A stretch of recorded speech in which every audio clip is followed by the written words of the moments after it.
মানে সাদিয়া আপু, আপনারে বলি, আপনারা মাঝে মাঝে কিছু কিছু কথা বলেন বা মাঝে মাঝে কিছু কিছু উক্তি বক্তব্য দেন, এগুলা শুনলে না ভাই, এগুলা হিপোক্রেসির একটা লিমিট আছে। একটা মেয়ে মানুষ মানে বাস চালাবে, এইটারে আপনি বলতেছেন ইন্ডিপেন্ডেন্ট ওমেন, আর পুরুষ মানুষ এই বাসটা চালাইলে তারে তো 2 পয়সা দিয়েও গোনেন না।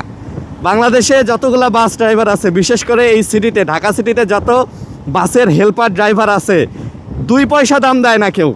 পুলিশও পুরো রাস্তা আটকে রাখছে, এইটা রাস্তা আবার সাইডে দিচ্ছে, মানে কেউ কে আসতেছে নাকি, এটা রাস্তা বন্ধ করে রাখছে কেন? এরকম একটা হাইওয়েতে দেখেন এরা ভ্যান উঠাই দিছে, মানে একটা বুঝেন অবস্থা, তাহলে বুঝেন।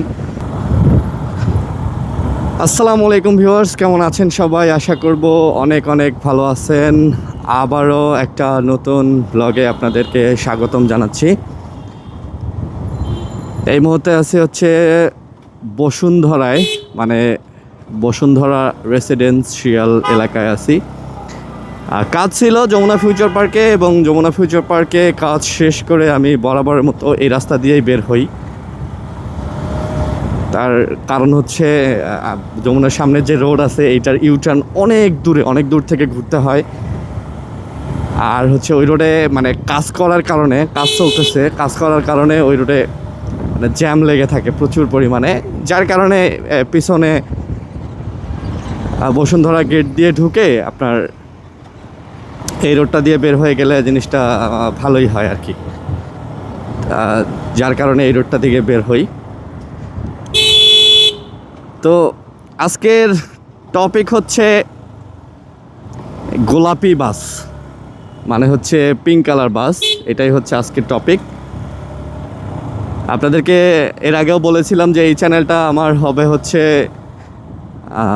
ভাইরাল টপিকগুলো নিয়ে কথা বলার জন্য, পাশাপাশি ডেইলি ব্লগ, বাইকের টুকিটাকি খুঁটিনাটি বিষয়, মডিফিকেশন সম্পর্কে আমি আপনাদেরকে জানাবো। বাট আজকে এই গোলাপি বাস নিয়ে একটু কথা বলা যাক। লাস্ট 2-3 দিন ধরে দেখতেছি যে গোলাপি বাস নিয়ে, মানে এটা তো চালুই হয়েছে 3 দিন আগে, এই গোলাপি বাস নিয়ে মোটামুটি একটা ভালো কিন্তু হাইপ চলতেছে এখন, যে অনেকেই অনেকভাবেই বিষয়টাকে দেখতেছেন। তবে আমি হচ্ছে পার্সোনালি বাংলাদেশের গভর্নমেন্ট, সরকার, মাননীয় প্রধানমন্ত্রী তারেক রহমানকে এটার জন্য পার্সোনালি ধন্যবাদ দিব, যে এইটা বাংলাদেশের জন্য ভাই খুবই দরকার ছিল। কারণ ঢাকা সিটিতে, not only Dhaka, include Chittagong, Bogura, Rangpur বা অন্যান্য যে মেগা সিটিগুলো আছে, এগুলাতে আপনারা সবাই জানেন যে এগুলাতে হচ্ছে মানে পাবলিক ট্রান্সপোর্টের কী অবস্থা, মানে পাবলিক ট্রান্সপোর্ট তো খুবই খারাপ অবস্থা। এবং শুধু বিষয়টা এরকমই না যে মানে মহিলাদের জন্য ভাই খুবই খারাপ অবস্থা। একটা লোকাল বাসে মহিলারা গাদাগাদি করে উঠবে, বিশেষ করে অফিস টাইমে, এটা যে কতটা প্যারার ছিল, মানে পেইন ছিল। যারা আসলে প্রয়োজনে বাইরে বের হন, বা যারা হচ্ছে মানে জব করেন বিভিন্ন জায়গায়, এবং জব শেষ করে সন্ধ্যায় বলেন, বিকাল টাইমে বা অফিস আওয়ার শেষের যে টাইমটা, এই টাইমটাতে যারা আসলে বের হন, তারা জানেন যে পাবলিক ট্রান্সপোর্টে কী পরিমাণ হ্যাসেল হয়। তো এই হ্যাসেলের কথা চিন্তা করলে এটা অবশ্যই সরকারকে আপনার প্রশংসনীয় উদ্যোগ হিসেবে এটা নিতে হবে, আপনার সরকারকে ধন্যবাদ দিতেই হবে এটার জন্য। আমিও এটার জন্য সরকারকে ধন্যবাদ দিতে চাই।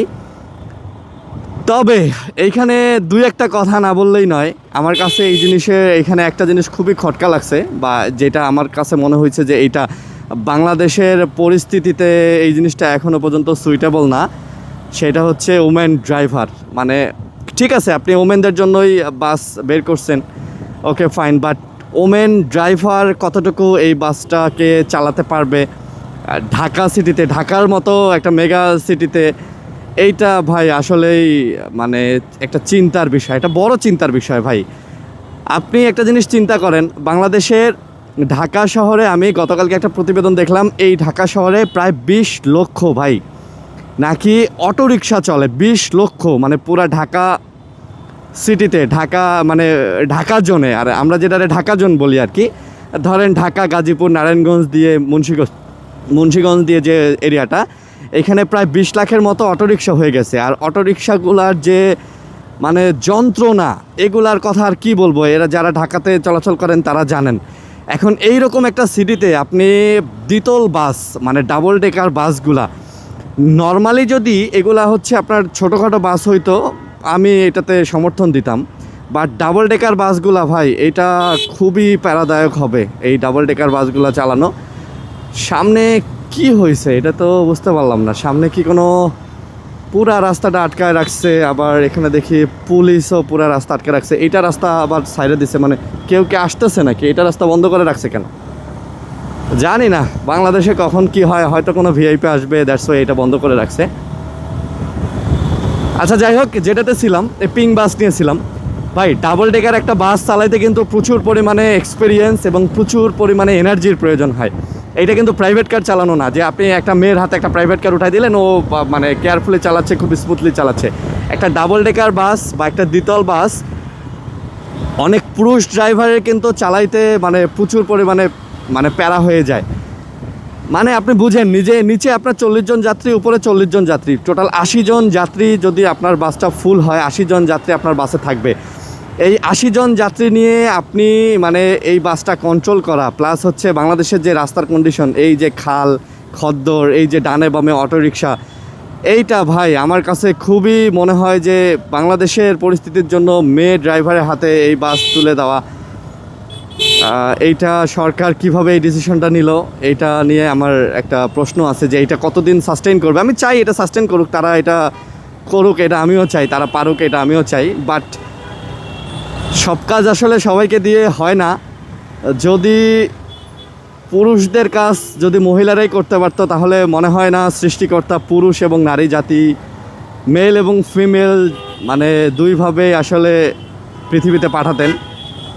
মেয়েদের কাজ মেয়েদের, ছেলেদের কাজ ছেলেদের। বাস ড্রাইভ করা অবশ্যই আমি মনে করব বাংলাদেশের কন্ডিশনে ছেলেদের। আপনি দেখেন এরকম একটা হাইওয়েতে দেখেন এরা ভ্যান উঠাই দিছে, মানে একটা বুঝেন অবস্থা, তাহলে বুঝেন এটা কিন্তু এয়ারপোর্ট রোড, এয়ারপোর্ট থেকে বনানী মহাখালী রোডটা, এই রোডের মধ্যে যদি আপনার ভ্যান উঠায় দেয় তাহলে আপনার লোকাল রোডগুলোর কি অবস্থা আপনি একটু এটা জাস্ট খালি চিন্তা করেন।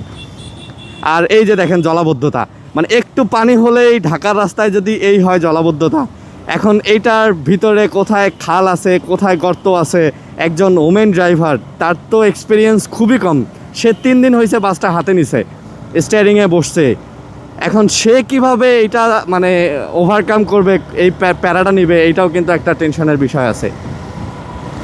আবার অনেক মিডিয়া কর্মী আছে যেমন সাদিয়া আয়মান, নিলয় আলমগীর, আরও অনেক আছে যারা হচ্ছে নব্য সুশীল সাজার ট্রাই করে।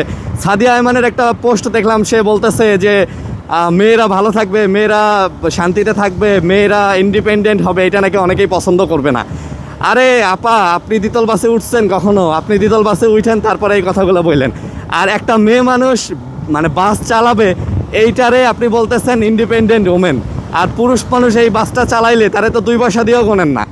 বাংলাদেশে যতগুলো বাস ড্রাইভার আছে, বিশেষ করে এই সিটিতে, ঢাকা সিটিতে যত বাসের হেল্পার ড্রাইভার আছে, 2 পয়সা দাম দেয় না কেউ। আর একটা মেয়ে মানুষ বাস চালাবে, এটা নাকি ইন্ডিপেন্ডেন্ট ওমেন। হ্যাঁ, এইটা নাকি কে দেখলাম MBA কমপ্লিট করে নাকি এখন বাস চালাবে, ঠিক আছে, বাস চালাবে এখন, এইটারে বলতেছে ওয়েল ইন্ডিপেন্ডেন্ট ওমেন। আচ্ছা যাই হোক, যা মন চায় আপনারা বলেন, সমস্যা নাই। ওই দিন শেষে মেয়েরা চায়ের দোকান দিলে এইটারে নাকি বলে কি জানি বলে এন্টারপ্রেনিয়রশিপ, হ্যাঁ উদ্যোক্তা। আর ছেলেরা চায়ের দোকান দিলে এইটারে বলে যে জীবনে তো কিছু করতে পারবে না, চায়ের দোকান করেই খাইতে হবে। তো এই মেন্টালিটি আমাদের। তো যাক, এদিকে না যাই, তবে আয়মান আপু, এই মানে সাদিয়া আপু, আপনারে বলি, আপনারা মাঝে মাঝে কিছু কিছু কথা বলেন বা মাঝে মাঝে কিছু কিছু উক্তি বক্তব্য দেন, এগুলা শুনলে না ভাই, এগুলা হিপোক্রেসির একটা লিমিট আছে, ঠিক আছে? এগুলা আসলে কি বলবো, হিপোক্রেসি যে কোন লেভেলে চলে গেছে এগুলা দেখলে বোঝা যায়। যেমন একটা সহজ উদাহরণ দেই, ইউনিভার্সিটিগুলোতে যদি লাইব্রেরি আলাদা করে দেন, যে মেয়েদের জন্য আলাদা লাইব্রেরি, ছেলেদের জন্য আলাদা লাইব্রেরি, দেখবেন কিছু সুশীল আসছে আয়সা চিল্লাচিল্লি শুরু করবে, হ্যাঁ বৈষম্য, কেন মেয়েদের জন্য আলাদা, কেন ছেলেদের জন্য আলাদা। আপনার মনে আছে বাংলাদেশ জাতীয় দলের ক্রিকেটার সাকিব, মানে সাকিব আল হাসান না, মানে জুয়াখোর সাকিব আল হাসান না, সাকিব নাজমুস সাকিব, মানে পেস বলার, ও একটা কথা বলছিল না যে ভার্সিটির ফ্রি মিক্সিংয়ে আসক্ত মেয়েরা কখনোই লজ্জাশীল মা হইতে পারে না। এটা নিয়ে কত কেচ্চা কাহিনী হয়ে গেল না। তা আমার কথা হইতাছে, আপনি ভার্সিটিতে ফ্রি মিক্সিং বন্ধ করে দিবেন, দেখবেন চিল্লাচিল্লি। ভার্সিটির ক্যান্টিন আলাদা করে দিবেন, দেখবেন চিল্লাচিল্লি শুরু হয়ে যাবে। আপনি টিএসসিতে যাবেন, দেখবেন যে ছেলে মেয়ে একসাথে বসে ফ্রি মিক্সিং করতেছে, আড্ডা দিতেছে, সিগারেট টানতেছে, আরও অনেক কিছু খাইতেছে। এগুলা নিয়ে যখন আপনি কথা বলবেন তখন দেখবেন যে আপনাকে একদম পুরা ধুয়ে দিবে। আবার সেম কেচ্চা কাহিনীগুলা এই বাসের ক্ষেত্রে আপনি বলেন যে ছেলে মেয়ে বা পুরুষ মহিলা আলাদা বাস কেন লাগবে, তখন দেখবেন যে আপনাদের আইসা কত ধরনের কথা, দেশ মৌলবাদীদের হাতে চলে গেছে, এরাই জামাত, এরাই শিবির, মানে কত কেচ্চা কাহিনী শুরু হয়ে যাবে। তো এই হিপোক্রেসিগুলা আসলে কি বলবো ভাই, এগুলার আসলে কিছু বলার নাই।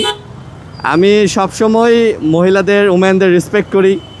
এই বাস সার্ভিসটা তাদের জন্য করাতে আমিও খুশি, কারণ তারা যেভাবে বাসে ঠেলাঠেলি করে এই বাংলাদেশের ঢাকাতে অন্ততপক্ষে সিটিতে যেভাবে চলাচল করে, তাদের জন্য এই বাসটা ছিল খুবই মানে গুরুত্বপূর্ণ একটা বিষয় ছিল। তবে আমি মনে করি যে এই বাসের ড্রাইভারটা অন্ততপক্ষে পুরুষ দেওয়া উচিত ছিল এবং একজন অভিজ্ঞ ড্রাইভার দেওয়া উচিত ছিল। আপনি হেল্পার এবং কন্ডাক্টর নারী দেন, এইটাতে কোনো প্রবলেম নাই এবং নারী দেওয়াই উচিত মহিলাদের যেহেতু সার্ভিস। বাট ড্রাইভারটা পুরুষ দিলে মনে হয় ভালো হইতো, কারণ বেশ কয়েকটা জায়গায় দেখলাম ফ্লাইওভারে উঠতে গিয়ে আটকায় দিছে, পরে একজন পুরুষ ড্রাইভার এসে এটারে টেনে তুলতেছে। আরেক জায়গায় দেখলাম বাস টার্ন নেওয়ার সময় আইল্যান্ডে বেজে যাইতেছে। আরেক জায়গায় দেখলাম ডিপো থেকে বের করার সময় সামনের লুকিং গ্লাস ভেঙে ফেলছে। তো এই বিষয়গুলো বিবেচনা করলে ঢাকার রাস্তায় কতটুকু কি চালাইতে পারবে মহিলারা, এটা নিয়ে প্রশ্ন আছে। আর হিপোক্রেসির বিষয়টা তো বললামই, মহিলাদের বাস দিয়ে এখন অনেকেই অনেক কিছু বলতেছে, অনেকেই নেগেটিভ পজিটিভ কথা বলতেছে, আবার অনেকেই সুশীলগিরি দেখাচ্ছে। আবার এই সুশীলরাই যখন আপনি বলবেন যে ইউনিভার্সিটিতে ছেলেমেয়েদের আলাদা বসার স্থান করে দেই, তারপরে বিভিন্ন পার্কে আলাদা স্থান করে দেই, মার্কেটে শপিং মলে আলাদা স্থান করে দেই, তখন দেখবেন এরাই আবার চিল্লাচিল্লি করবে সম অধিকার, সমান সমান, কেন আলাদা করতে হবে, কেন বৈষম্য, ছেলে মেয়ে একসাথে থাকবে। হ্যাঁ, তখন ইউরোপিয়ান স্টাইলে সবাই চলে যায়। এখন চায়নাতে দেখে, জাপানে দেখে, তুরস্কতে দেখে বা পৃথিবীর বিভিন্ন এলাকায় দেখে যে মেয়েরা বড় বড় হেভি বাস ট্রাক চালাচ্ছে, সেইটা দেখে ইন্সপায়ার হয়েছে। কিন্তু এটা তো বাংলাদেশ, এটা তো ঢাকা সিটি। এই ঢাকা সিটিতে আপনি কখনোই এসে একজন ওমেনকে দিয়ে আপনি এই ডাবল ডেকার বাস বাংলাদেশের রাস্তায় রাইড করাবেন, এইটা ভাবাটাও আমার কাছে অনেকটা দুঃসাহসী মনে হয়। যাই হোক, এটা গভর্নমেন্ট এটা দেখবে। তবে আমি এটাতে খুব খুশি। শুধুমাত্র ড্রাইভারটা আমি মনে করি যে চেঞ্জ করে দিয়ে পুরুষ ড্রাইভার দিলেই এই বাসটা ঢাকার রাস্তায় আরও বেশি চলবে এবং আমাদের ওমেনদের জন্য এটা অনেকটা হেল্পফুল হবে, ভালো হবে। তো এই ছিল আমার আজকের ভিডিও। আপনাদের মতামত আপনারা অবশ্যই জানাইতে পারেন। ইসিবি চত্বর এইটা, এখানে মনে হয় বৃষ্টি হওয়ার কারণে একটু জ্যাম, আর ইসিবিতে বরাবরই জ্যাম থাকে, এখন মনে হয় একটু বেশিই জ্যাম। তো এই আর কি, সবাই ভালো থাকবেন, সুস্থ থাকবেন, আপনাদের মতামত জানাবেন, আর নেক্সট ভিডিওর জন্য ওয়েট করবেন। আল্লাহ হাফেজ, আসসালামু আলাইকুম।